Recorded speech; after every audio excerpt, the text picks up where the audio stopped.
दुनिया में ऐसी कई चमत्कारिक चीजें हैं जिन्हें पाने के लिए इंसान हमेशा से लालायित रहता है। आज हम इंसानों का सबसे फेवरेट मेटल है गोल्ड। ये जितना फेवरेट है उतना ही एक्सपेंसिव और यूजफुल भी है। सोचिए, अगर किसी के हाथ में ऐसा पत्थर लग जाए जो टच करने पर लोहे को सोने में बदल दे तो कैसा होगा।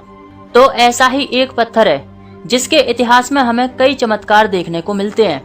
इतिहास में इस स्टोन की जितनी भी कहानियां हैं, सच कहें तो आज इसको देखने वाले और इसे इस्तेमाल करने वाले इस दुनिया में मौजूद नहीं है। उस पत्थर का नाम है पारस पत्थर या फिलोसफर स्टोन। हमने कई किताबों और कहानियों में देखा और पढ़ा है। पारस पत्थर अपने आप में एक रहस्य दबाए हुए है जो इतिहास पर बहुत ही गहरा असर डालता है। यह पत्थर इतना पावरफुल है कि आज अगर ये किसी इंसान के पास होता तो वह उसे अमर बना देगा। हजारों सालों से इंसान इस पत्थर को पाने के लिए इसके पीछे पड़ा है। पारस पत्थर के रहस्य की शुरुआत 2000 साल पहले लिखी गई किताब कैरोमिता से होती है।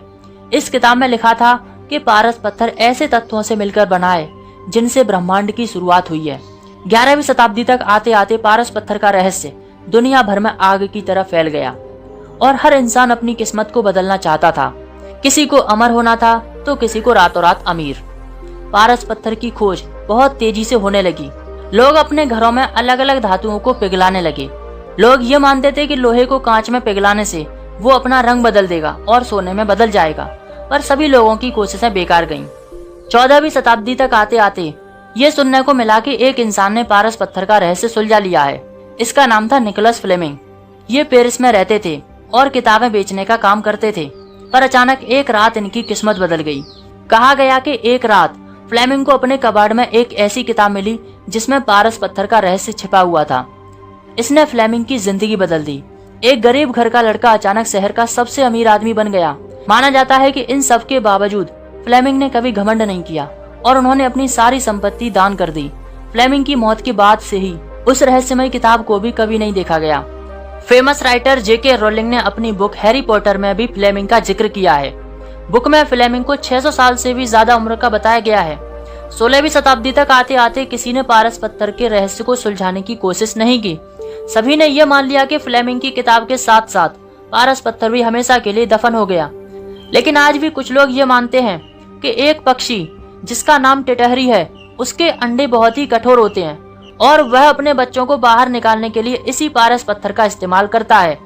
शास्त्रों में पारस पत्थर को हिमालय की पहाड़ियों में दफन बताया गया है।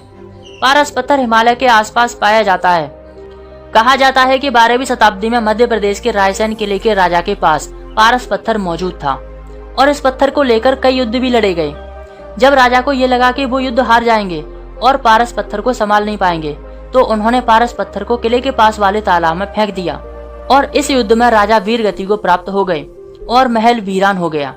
बताया जाता है कि यह पत्थर महल के तालाब में ही दफन हो गया। बाद में आने वाले कई राजाओं ने महल को खुदवाकर पारस पत्थर को ढूंढने की कोशिश की, लेकिन वो पत्थर किसी को नहीं मिला। आज भी लोग पारस पत्थर को खोजने के लिए रात के बाद इस महल में आते हैं, लेकिन ये पत्थर आज तक किसी को भी नहीं मिला। ये कितना सच है, आज तक इस रहस्य को कोई नहीं जान पाया। लेकिन पारस पत्थर की खोज आज भी जारी है। अगर साइंटिफिक वे में देखें तो इस पत्थर की एटॉमिक संरचना के अनुसार ऐसा कोई पत्थर नहीं है जो लोहे को सोने में बदल सके। यह एक काले रंग का सुगंधित और दुर्लभ पत्थर है जो सकारात्मक ऊर्जा का केंद्र है। तो मिलते हैं नेक्स्ट वीडियो में, तब तक के लिए goodbye and take care.